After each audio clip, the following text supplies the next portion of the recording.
Hello दोस्तों, मेरा नाम हिमांशु गौतम और एक बार फिर से आपका स्वागत है आपके अपने इस YouTube चैनल पर। दोस्तों, बात कर रहा हूँ सीजीएल 2024 मेंस के बारे में और उसके पहले उसमें भी सबसे पहले बात कर रहा हूँ मैं डेट्स के बारे में कि एग्जाम डेट्स का क्या सीन है।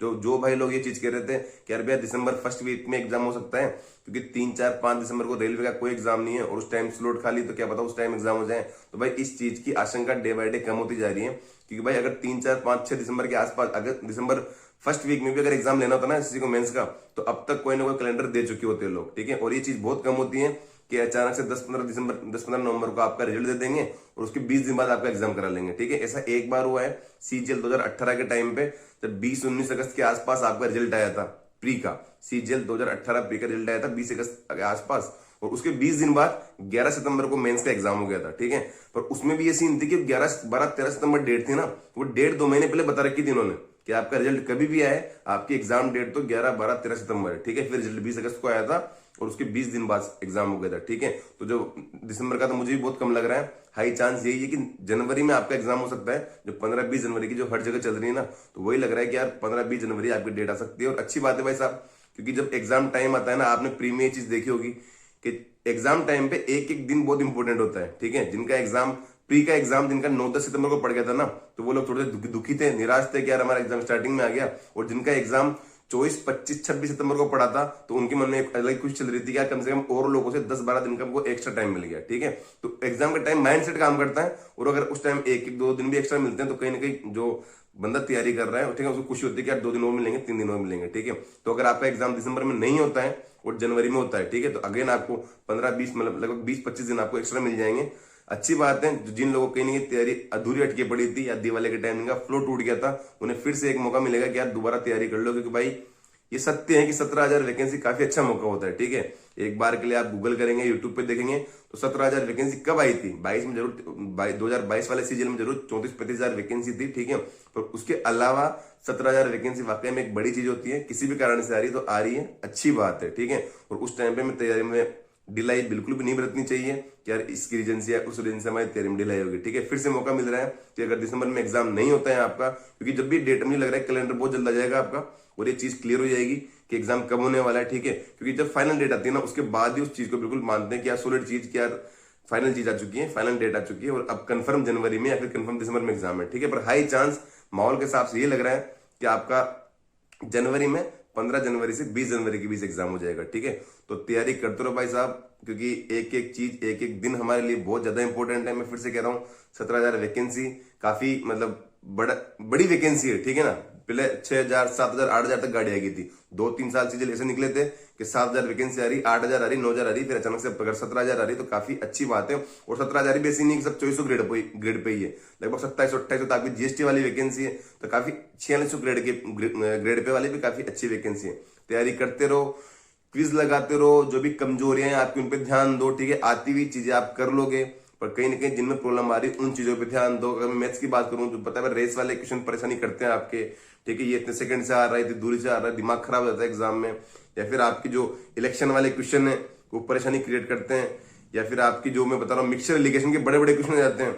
2022-23 के आप मेंस उठा के देखोगे ना, तो ऑटोमेटिक आपको समझ में आ जाएगा कि कहाँ परेशानी आ रही है। ठीक है, रीजनिंग में बता चुका आपको, स्टेटमेंट वाले, सिटिंग अरेंजमेंट वाले, कॉज एंड इफेक्ट वाले यहाँ परेशानी आती ही है। इंग्लिश है, उसकी रीडिंग करते रहो, क्योंकि लगभग 15-16 क्वेश्चन तो आपके रीडिंग बेस्ड वाले ही हैं। वहां कोई गुरु ज्ञान नहीं चाहिए आपको कि यार यहाँ से पढ़ा वहां से पढ़ा।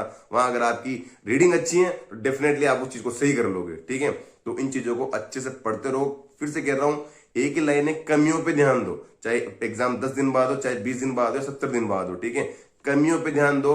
आती हुई चीजें तो आप जो मॉक लगा रहे हो ना, जो आप लगातार मॉक प्रैक्टिस और सेक्शनल चैप्टर वाइज जैसे भी क्विज लगा रहे हो, ठीक है, आती हुई चीजें तो उनसे आपकी रिवाइज हो रही है। ठीक है, तो दोबारा उनके नोट्स देखने की जरूरत नहीं पड़ेगी आपको। पर जो नहीं आती उनके नोट्स देखो, उनके वीडियो देखो। ठीक है, और सेक्शनल क्विज या मॉक या sectional quiz, chapter wise mock, topic wise mock आपके टेक्स्ट बुक पे आपको मेंस पैटर्न में मिल जाएंगे। ठीक है, इन्होंने 10-10 मॉक, जो आपका फर्स्ट वाला पार्ट है मैथ्स प्लस रीजनिंग का, उसके भी 10 दे रखे हैं मॉक 1-1 घंटे वाले ओनली उसके। ठीक है, और 10 मॉक दे रखे हैं आपके इंग्लिश और जीके के 1-1 घंटे वाले। ठीक है, तो अलग से आपको सेक्शनल क्विज की प्रैक्टिस करनी चाहिए। ठीक है, क्योंकि सेकंड वाला पार्ट है इंग्लिश वाला पार्ट। ठीक है, उसमें आप 1 घंटे में कर लोगे, टाइम मिल जाएगा। ठीक है, 45 क्वेश्चन आपके इंग्लिश के होंगे, 25 आपके जीके के होंगे, तो आप वो कर सकते हो, ठीक है। फर्स्ट वाला पार्ट है मैथ रीजनिंग, उसमें आपकी हालत खराब हो जाएगी, ठीक है। तो टेक्स्ट बुक से आप प्रैक्टिस करते रहो। एक एक घंटे वाला जो सेट है, मुझे पता है 10 दिन में आप वो 10 सेट लगा खत्म कर दोगे। तो इनके जो टेक्स्ट बुक में फुल मॉक दे रखे हैं, 30 तो इसके दे रखे थे सीजीएल वाले, और लगभग 20 के आसपास दे रखे सीएचएसएल वाले, ठीक है। तो इनके जो फर्स्ट वाले पार्ट है ना मैथ रीजनिंग वाले, उनको भी अटेम्प्ट करके सबमिट कर दो। फर्स्ट वाले पार्ट की आप टेक्स्ट बुक से अलग से प्रैक्टिस करते रहो, और टेक्स्ट बुक की नहीं, जहां से आपको मिल रहा है, जहां से आपको, मैं कह रहा हूं फर्स्ट पार्ट डिसाइडिंग रहेगा, देखना आप एग्जाम में, ठीक है। तो मैथ्स प्लस रीजनिंग वाला जो 1 घंटे वाला पार्ट है, इसकी एडिशनल प्रैक्टिस करते रहो। टेक्स्ट बुक नहीं है आपके पास तो HMU10 कूपन कोड लगा के आप टेक्स्ट बुक परचेज कर सकते हैं। क्वेश्चन प्रैक्टिस बहुत ज्यादा इंपॉर्टेंट है, ठीक है। आप अगर अच्छे समझे इस चीज को, आपका पहला पार्ट है, मतलब सेकंड पार्ट है आपका इंग्लिश वाला, ठीक है। उसमें आप 45 क्वेश्चन आएंगे इंग्लिश के, 25 आएंगे आपके जीके के, ठीक है। तो उसमें टाइम का लफड़ा नहीं पड़ेगा। आपके जो पैराग्राफ वाले क्वेश्चन है, जम्बल्ड वाले क्वेश्चन है, वो आप आराम से रुक रुक के करोगे तो भी आपको होगा, क्योंकि टाइम है उसमें, ठीक है। आप जीके आराम से 10 मिनट में खत्म कर लोगे। इंग्लिश की जो बची हुई चीजें हैं, जो synonym, antonym, fill in the blanks, one word, इनको आप 15-20 मिनट में खत्म कर दोगे, ठीक है। तो भी आपके पास अच्छा खासा टाइम रहेगा पैसेज वाले क्वेश्चंस के लिए, जम्बल्ड के लिए, तो आसानी से जाएंगे। टाइम आपको सेकंड वाले सेक्शन में परेशान नहीं करेगा, हाई चांस है इस चीज के, ठीक है। पर फर्स्ट वाले सेक्शन में जो है वो टाइम ही है, ठीक है। वहां टाइमिंग गड़बड़ाई तो चीज आती हुई, पता है 30 रीजनिंग के आने वाले हैं, 30 मैथ्स के आने वाले हैं, वो चीजें आती हैं, कहीं ना कहीं आपको चीजें आ रही हैं, समझ में आ रही है कि यार नहीं नहीं आता है, कर लूंगा, पर टाइम नहीं रहता आपके पास। रीजनिंग में किसी भी एक लॉजिक में या फिर मैथ्स के किसी भी एक बड़े क्वेश्चन में 1.5-2 मिनट खराब हुए आपके, तो आपको पर क्वेश्चन 1 मिनट की जो हमारी होनी चाहिए ना उसमें एफिशिएंसी, ये तो होनी चाहिए हमारी स्पीड कि 60 मिनट में 60 क्वेश्चन, तो 1 मिनट में 1 क्वेश्चन होना चाहिए। और किसी भी एक रैंडम क्वेश्चन में अगर 2 मिनट भी लग गया ना, तो फिर आपकी पूरी गणित गड़बड़ हो जाती है। बहुत सारे क्वेश्चन तो 15-20 सेकंड में भी जाती है, वो बात अलग है, पर कहीं ना कहीं हमारी गणित गड़बड़ हो जाती है, ठीक है। तो माइंड सेट फर्स्ट वाले सेक्शन का बहुत इंपॉर्टेंट है। और जो भी लोग मुझसे, कोई मेरे भाई लोग हैं, मेरे दोस्त लोग हैं, वो भी कोई पर्सनल सलाह मांगते हो तो मैं यही देता हूं कि फर्स्ट वाले सेक्शन की अलग से प्रैक्टिस करते रहो। जो 2 घंटे वाले मॉक लगा रहे हो आप, या जीके की आप कोई सीरीज देख रहे हो यूट्यूब पे, जो भी कर रहे हो आप करते रहो, उसमें कोई दो राय नहीं है।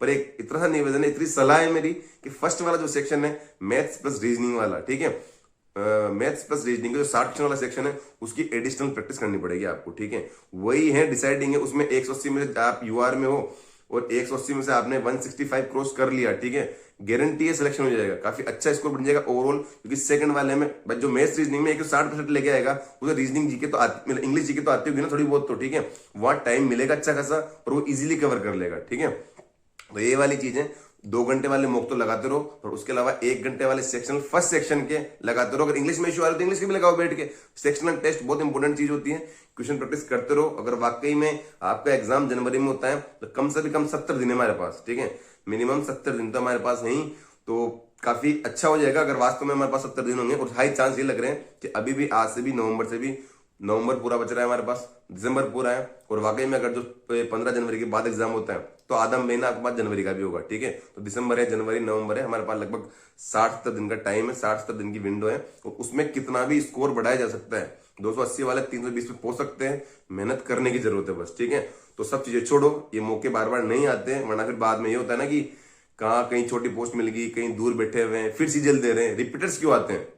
रिपीटर्स एग्जाम में आते इसी वजह से था ना, कोई एमईए मिल गया जिनको, वो थोड़ा रिपीट कर रहे एग्जाम, या फिर जिनको इनकम टैक्स होम स्टेट मिल गया या 46 ग्रेड पे होम स्टेट मिल गया, वो थोड़ा सीजल दे रहे हैं।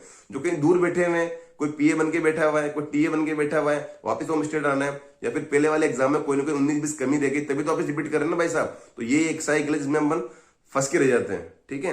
तो अभी लापरवाही करने की कोई नीड नहीं है, ये गलती बिल्कुल मत करना कि हम लापरवाही कोई कर दें और फिर से हमारी अटेम्प्ट को बिगाड़ लें। टाइम है, 70 दिन का अच्छा खासा टाइम है, इसको अच्छे से यूटिलाइज करो और पूरी ताकत से करते रहो। फिर से कह रहा हूं, कमियों पे ध्यान दो, ठीक है।